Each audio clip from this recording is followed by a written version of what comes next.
اور ہم جنس پرستی میں لطف تو ہو سکتا ہے مگر محبت نہیں ہو سکتی، جو کہ اللہ تعالیٰ نے خالصتاً میاں بیوی میں ایک دوسرے کے لیے رکھ دی ہے۔ اور سائنس بھی یہ کہتی ہے کہ انسان حقیقت میں ہم جنس پرستی کو ناپسند کرتے ہیں۔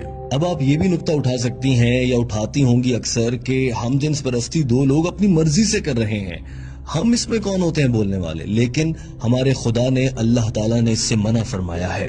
ڈاکٹر ذاکر نائک نے کہا کہ اسلام نے اس حوالے سے شادی کو اسی لیے رکھا ہے، اسی لیے انسان میں جنسی لذت حاصل کرنے کی خواہش بھی بہت زیادہ رکھی گئی ہے تاکہ وہ جلد از جلد شادی کریں اور اس کے بعد ان کی اولاد نرینہ ہو اور انسانوں کی آمد کا سلسلہ قیامت تک یوں ہی چلتا رہے۔ اور اگر ہم جنس پرستی ہوگی تو بچے کیسے پیدا ہوں گے؟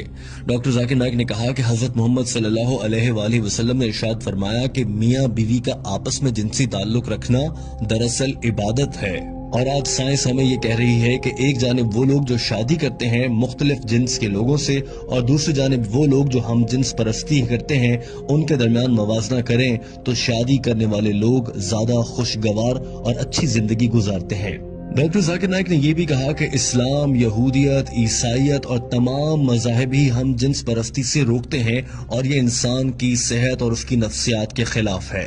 ڈاکٹر ذاکر نائک نے کہا کہ میں جب کینیڈا گیا تو میں نے وہاں پر دیکھا کہ ہم جنس پرستی کے اشتہار لگے ہوئے تھے، جبکہ کینیڈا جیسے ملک میں اس سے منع کیا گیا ہے۔ پوری دنیا میں اس سے منع کیا جا رہا ہے اور اب دنیا کو یہ سمجھ آ رہی ہے کہ یہ کام غلط ہے اور پوری دنیا اب ہم جنس پرستی پر پابندی لگا رہی ہے، مگر بھارت میں ہم جنس پرستی کو اور اس رواج کو فروغ دینے کی باتیں ہو رہی ہیں اور اسے عام کرنے کے لیے قانون بنانے کی باتیں کی جا رہی ہیں، جو کہ غلط ہے۔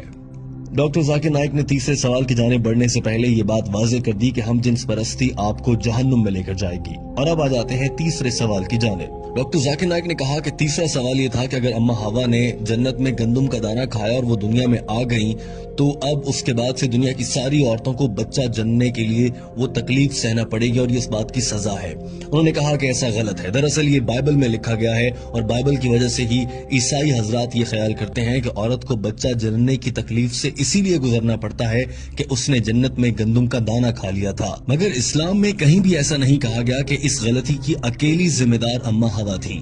ہر موقع پر دونوں کو ہی قصوروار ٹھہرایا گیا ہے۔ قرآن پاک میں 3 جگہ ایسا آیا ہے جس سے اندازہ ہو جاتا ہے کہ اس غلطی کو دونوں ہی پر ذمہ داری ڈالی گئی تھی۔ مثال کے طور پر ایک جگہ کہا گیا کہ ہم نے ان دونوں کو منع کیا کہ گندم کا دانہ نہیں کھانا، ایک اور جگہ کہا گیا کہ ان دونوں نے اللہ سے معافی مانگی، اور ایک اور جگہ کہا گیا کہ ان دونوں کی غلطی پر ہم نے انہیں سزا کے طور پر دنیا میں بھیج دیا۔ ہر جگہ پر دونوں کا ذکر ہوا ہے، اکیلی حضرت اماں حوا علیہ السلام کا ذکر نہیں ہوا۔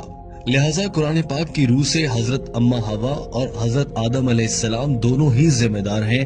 چونکہ بائبل میں کچھ تبدیلیاں کر دی گئی ہیں اس لیے بائبل میں معلومات بدل گئیں اور اب عیسائی مذہب کے فالو کرنے والے لوگ اسے غلط سمجھ بیٹھتے ہیں، جبکہ اسلام میں ایسا بالکل بھی نہیں ہے۔ آپ قرآن پاک میں پڑھیں گی تو آپ کو معلوم ہوگا کہ عورت کے لیے حمل بد دعا نہیں بلکہ خوش قسمتی ہے۔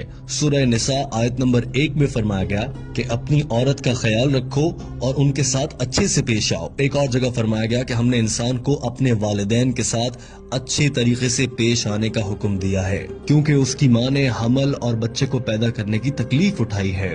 اسی طرح سے ایک حدیث ہے کہ ایک صحابی نے آپ صلی اللہ علیہ وآلہ وسلم سے دریافت کیا کہ یا رسول اللہ، میں اپنے والدین میں سے ماں کے ساتھ اچھا سلوک کروں یا باپ کے ساتھ؟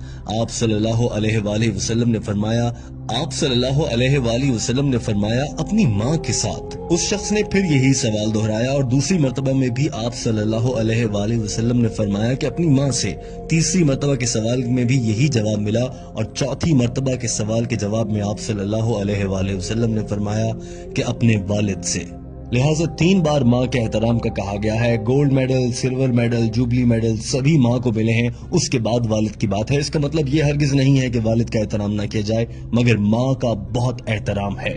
اور ڈاکٹر ذاکر نائک نے یہ بھی کہا کہ اللہ تعالیٰ نے اسی لیے یہ ذمہ عورت کو دیا ہے۔ بتائیں آپ، کیا کوئی مرد بچے کو جنم دے سکتا ہے؟ ہرگز نہیں۔ ڈاکٹر ذاکر نائک نے کہا کہ مجھے امید ہے آپ کو اپنے سوالوں کا جواب مل گیا ہوگا۔ اس عورت نے ہاں میں جواب دیا تو ڈاکٹر ذاکر نائک نے سوال کیا، کیا آپ اللہ کو ایک واحد عبادت کے لائق مانتی ہیں؟ ڈاکٹر ذاکر نائک نے سوال کیا کہ آپ حضرت عیسیٰ علیہ السلام کو خدا مانتی ہیں؟